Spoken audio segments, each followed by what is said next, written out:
Bonjour à tous, bienvenue sur ma chaîne, bienvenue aux nouveaux abonnés. Je remercie les abonnés de votre fidélité, vos likes et vos partages. Je vous retrouve aujourd'hui pour une nouvelle guidance sentimentale pour tous les liens d'âme, âme sœur, flamme jumelle, âme jumelle. Nous allons voir dans quelle énergie est le masculin sacré, puis dans quelle énergie est le féminin sacré, où en est le lien, quels sont les conseils donnés et comment ça va évoluer. Pour cela, je vais prendre différents oracles. Vous retrouverez les références dans le descriptif de la vidéo. Il s'agit d'une guidance générale, ne prenez que ce qui résonne en vous. Je vous invite également à consulter les autres guidances pour avoir des compléments d'information.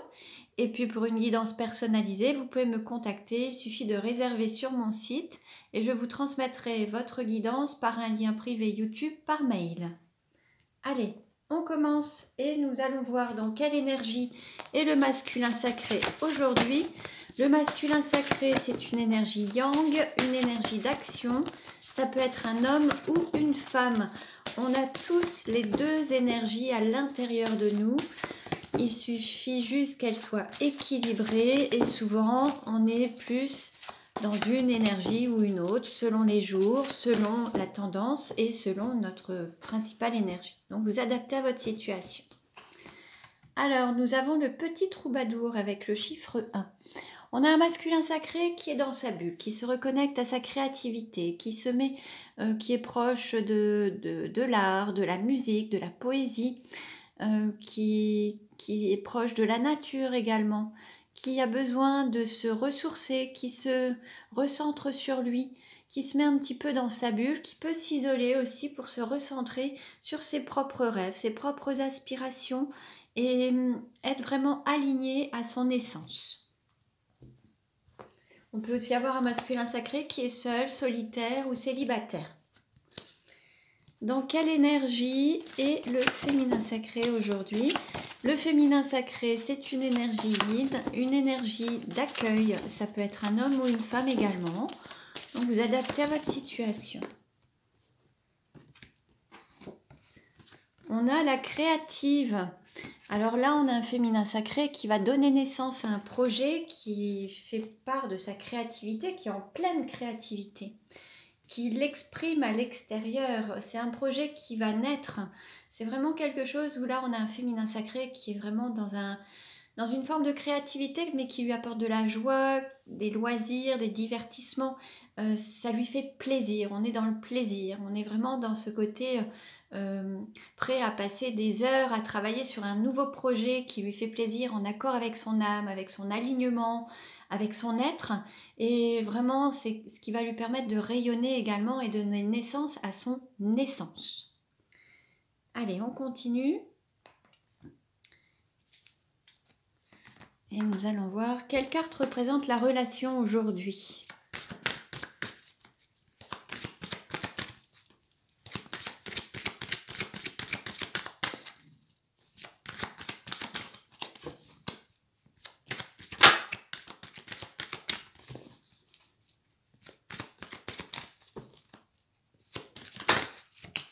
Allez, celle-ci a sauté. On nous parle d'écoute. Être à l'écoute de sa lumière intérieure, à l'écoute de son intuition, de ses guides, à l'écoute de ce qui vous fait vibrer pour pouvoir rayonner aussi cette belle énergie. Soyez à l'écoute de vous-même, à l'écoute de votre cœur en fait.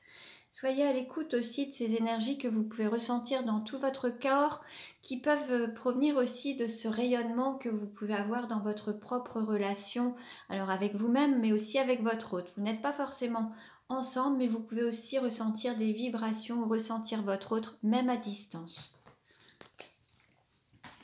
Alors, nous allons voir maintenant quelle est la vie antérieure en lien avec la situation actuelle du masculin sacré. Ah ben voilà. On a la guérison d'âme. Alors, on peut avoir un masculin sacré qui a peut-être des capacités à guérir les autres, qui peut faire du magnétisme, qui peut faire des soins énergétiques. Mais on a aussi peut-être un masculin sacré qui est en train de guérir son âme actuellement en bénéficiant de soins pour lui-même ou elle-même, qui a besoin de guérir son âme par rapport aux blessures de l'âme. Donc je le rappelle, les 5 blessures de l'âme de Lise Bourbeau, vous pouvez lire le livre, ça va vous guider, vous éveiller par rapport à votre propre blessure. Vous avez la trahison, l'humiliation, l'injustice, l'abandon et le rejet. Donc là, on est sur un masculin sacré qui est peut-être en train de guérir ses propres blessures ou d'aider les autres à guérir leurs propres blessures, ou alors il a cette capacité, ce talent, ce don de guérir les autres. Et là, l'idée, c'est peut-être de le mettre en avant et de l'utiliser pour le mettre au service du monde, des autres, des humains. Alors, je vais vous lire le texte associé.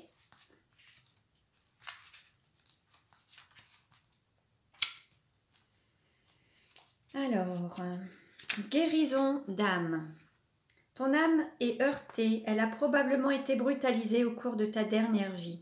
Et la blessure est encore récente pour ton âme. Tu as l'impression de te sentir vulnérable et surtout ton âme a beaucoup douté avant de s'incarner.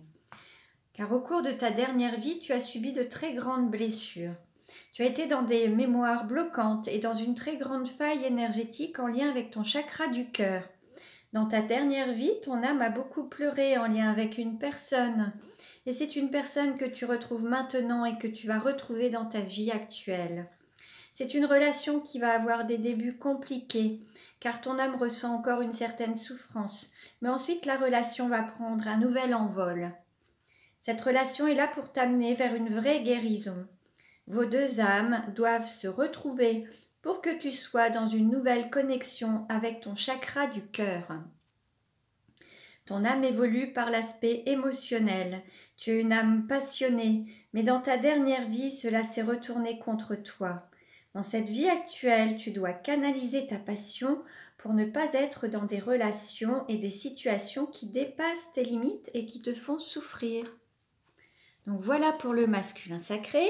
Donc prenez ce qui résonne en vous. Et quel est le message pour le féminin sacré? Donc quelle est la vie antérieure en lien avec la situation actuelle du féminin sacré?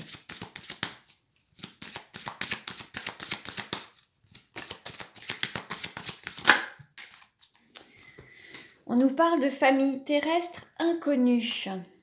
Donc là, on va nous parler d'incarnation, le fait de s'incarner déjà dans le corps, la chair, la matière, mais au sein d'une famille terrestre. Alors on a nos familles d'âmes et des familles terrestres. Et là, le féminin sacré a pris la décision de s'incarner dans une famille terrestre inconnue pour dépasser certaines épreuves, certains défis et apprendre à travers ces différences et pouvoir aussi exprimer sa singularité.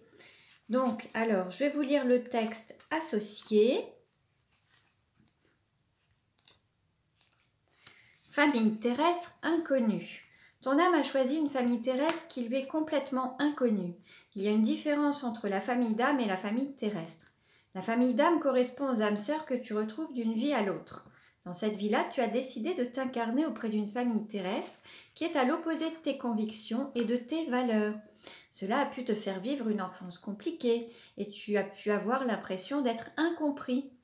Tu as pu aussi pendant longtemps chercher ta place et ton identité. C'est un choix profond de ton âme pour que tu puisses redécouvrir ta force intérieure. Tu as choisi une famille terrestre à l'opposé de qui tu es pour te reconnecter avec tes convictions et avec tes idées. Ton âme souhaite connaître une véritable confirmation de ce qu'elle est et c'est en te confrontant à des personnes qui ne te comprennent pas forcément que tu as décidé de le faire. Ton défi est de te libérer des souffrances que tu as pu avoir dans ton enfance pour te rendre compte que ce que tu as vécu est là pour te guider vers une réelle et forte résilience. Tu vas retrouver tes âmes sœurs et tu vas vers ton chemin de vie. Tu es maintenant dans une énergie où tu es sûr de toi et tu es sûr de tes valeurs et de tes pensées. Très beau message. Donc prenez ce qui résonne en vous et on va continuer. Alors on va voir maintenant quel est le message pour mieux vivre l'amour. Quel message pour le masculin sacré pour mieux vivre l'amour? Comment le masculin sacré peut-il mieux vivre l'amour? Celle-ci. Alors, on nous parle de sacré, justement. Et on lui dit, je mets de la poésie dans mes relations. Et là, on voyait un masculin sacré, vous voyez, je vous disais, qui se reliait un petit peu à la créativité, la poésie, la musique, le chant. Voilà, alors là, c'est le fait de se reconnecter au sacré, d'ouvrir ses sens au sacré et de mettre de la poésie dans ses relations. Donc, je vais vous lire le texte associé pour le masculin sacré. Alors, vous vous sentez un peu tendu, crispé, angoissé, sans même savoir pourquoi. Vous n'arrivez pas à profiter pleinement de la vie. En réalité, votre quotidien vous engloutit. L'essentiel s'est perdu en chemin. Vous avez oublié de réserver du temps à des moments de poésie, à des activités comme la méditation ou l'art, permettent de se recentrer. Vous avez perdu le sens du sacré. Détendez-vous. Il est temps de vous reconnecter à vos ressentis corporels et de vous étonner d'une fleur, de vibrer au goût des aliments ou de la musique, de vous autoriser le sublime pour plus de ferveur. Ou alors, vous planez à des kilomètres au-dessus de la planète. Coucou les petits oiseaux, vous parlez au monde invisible, mais il n'y a personne chez vous et pas de conscience de l'autre. Vous justifiez vos états extatiques et votre béatitude chronique par une spiritualité mystique qui devient votre dogme pour tous. En fait, vous sacralisez le sacré. Redescendez sur Terre pour incarner votre spiritualité dans la relation. Alors, les questions à vous poser, c'est: vous sentez-vous ridicule quand vous avez des émotions? Vous laissez-vous facilement déborder? Vous traite-t-on souvent de mysticopété ou de planant déconnecté? Vous traite-t-on souvent de prosaïque terre à terre ou de matérialiste invétéré? Vous voyez un petit peu à quoi ça peut correspondre. Alors pour les personnes qui sont célibataires, ouvrez vos sens et laissez la beauté du vivant vous pénétrer. La contemplation ou le travail sensoriel pourrait vous aider. Et pour les personnes qui sont en couple, plus vos corps se laisseront inspirer par la poésie, plus vous défierez ensemble les lois de la pesanteur. Le mantra donc associé, c'est: je mets de la poésie dans mes relations. Donc voilà pour le masculin sacré. Et nous allons voir comment le féminin sacré peut-il mieux s'aimer, peut-il mieux vivre l'amour.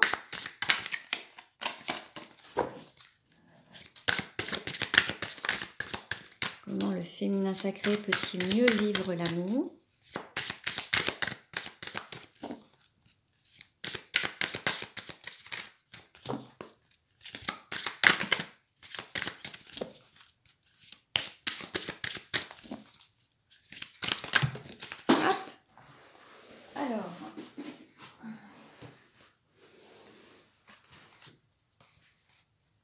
Alors, nous avons plusieurs cartes qui sont tombées. Je vais prendre la première. Alors, on nous dit: je suis à l'origine de ce qui m'arrive, le karma relationnel. Alors, bon, on nous parle de karma, de relation, d'être à l'origine, d'être aussi responsable. Donc, on va voir un petit peu, je vais vous lire le texte associé également, mais on est aussi dans le relationnel.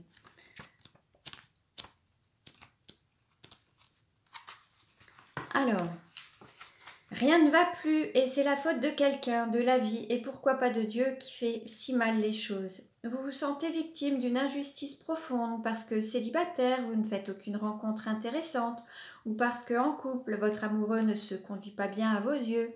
Ou alors c'est votre patron, vos enfants, vos clients, votre femme de ménage, vos courses, bref, vous subissez et vous accusez. En fait, vous n'acceptez pas la loi karmique de cause et de conséquences. On récolte ce qu'on sème. Il n'y a pas de fumée sans feu.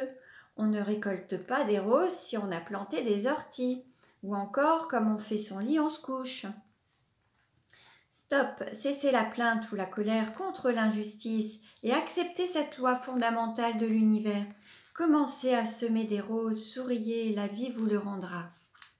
Les questions que vous pouvez vous poser: quel est votre rapport à la loi, limitation de vitesse, parc-mètre, deadlines?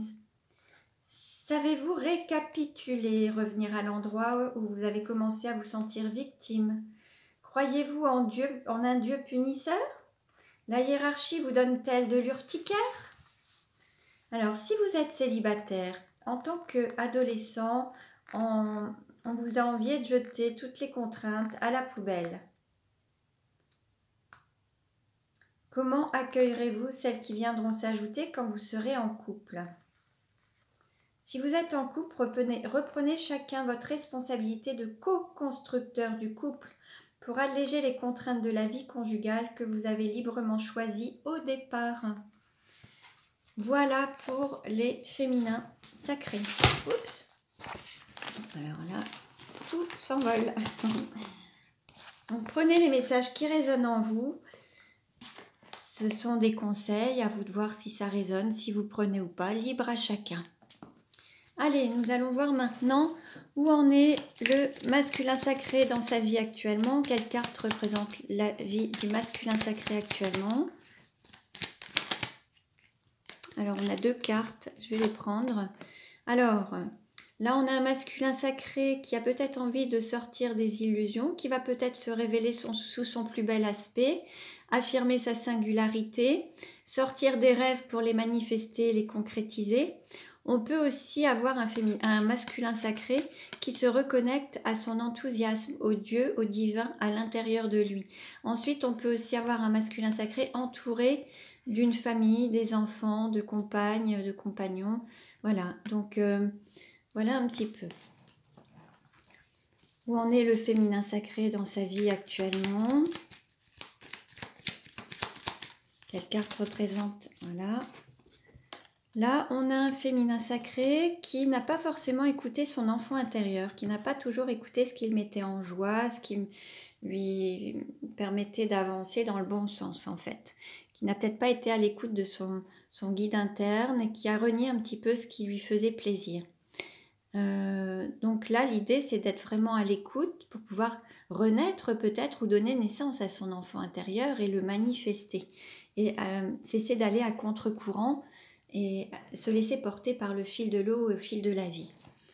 Quelle carte représente la relation? Eh bien, on nous parle de lien karmique, d'amour platonique, de reconnexion d'âme. Bon, il y a bien un lien d'âme entre vous.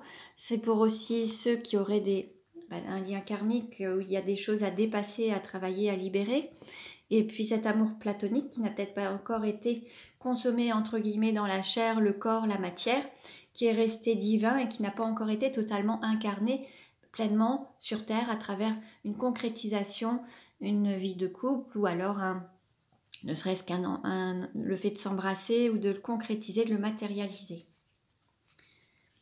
Allez, on va terminer maintenant avec l'oracle Sacré-Cœur pour voir où en est la relation, comment elle va évoluer.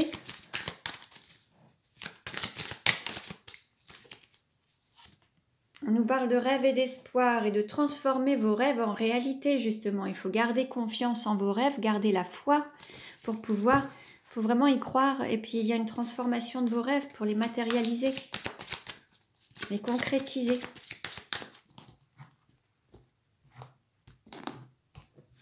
Alors, quelle carte représente la relation aujourd'hui?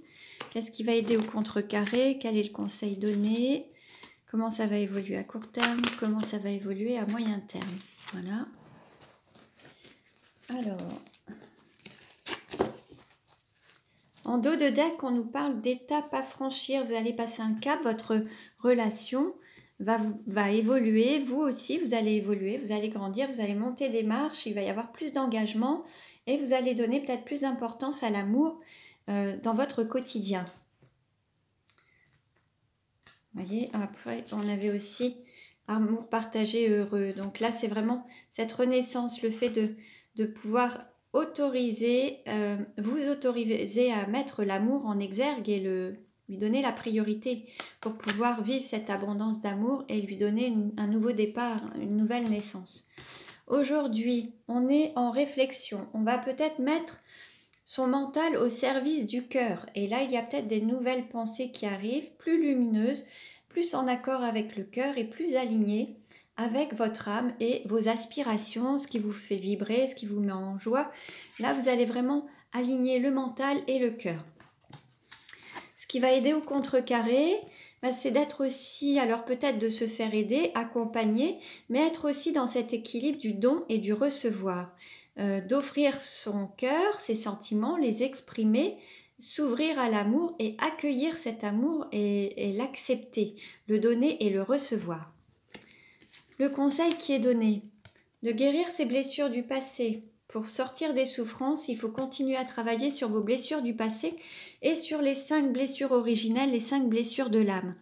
Donc, il y a, comme j'ai dû vous le dire, la trahison, l'humiliation, le rejet, l'abandon et l'autre, je ne sais plus, l'injustice, voilà. Donc en fait, voilà, travailler dessus pour pouvoir à la fois les accepter, pour les libérer, les guérir en fait. Et ça vous évitera d'avoir à apprendre toujours à travers certaines expériences, à vivre ces expériences et ces blessures pour vraiment comprendre, les apprendre et ne pas avoir à les revivre. À court terme, on nous parle de période d'été. Donc là, on a peut-être une temporalité. Peut-être que ce sera sur la période d'été où vous pourrez peut-être vous retrouver. Il y aura peut-être des nouvelles choses sur la période d'été. Et puis, à moyen terme, on nous parle de justice. Alors, peut-être de justice divine, peut-être aussi de s'engager, peut-être aussi de prendre des décisions, d'être vraiment dans un équilibre, à faire la part des choses, faire preuve de discernement et puis donner un verdict, s'affirmer et dire les choses également. Communiquer, mais avec égalité, discernement, équilibre en fait. Donc là, c'est aussi le fait de retrouver un équilibre dans votre vie. Donc voilà pour aujourd'hui. J'espère que cette guidance vous a plu. Merci de liker, de partager, de commenter. Je vous dis à très bientôt et prenez bien soin de vous.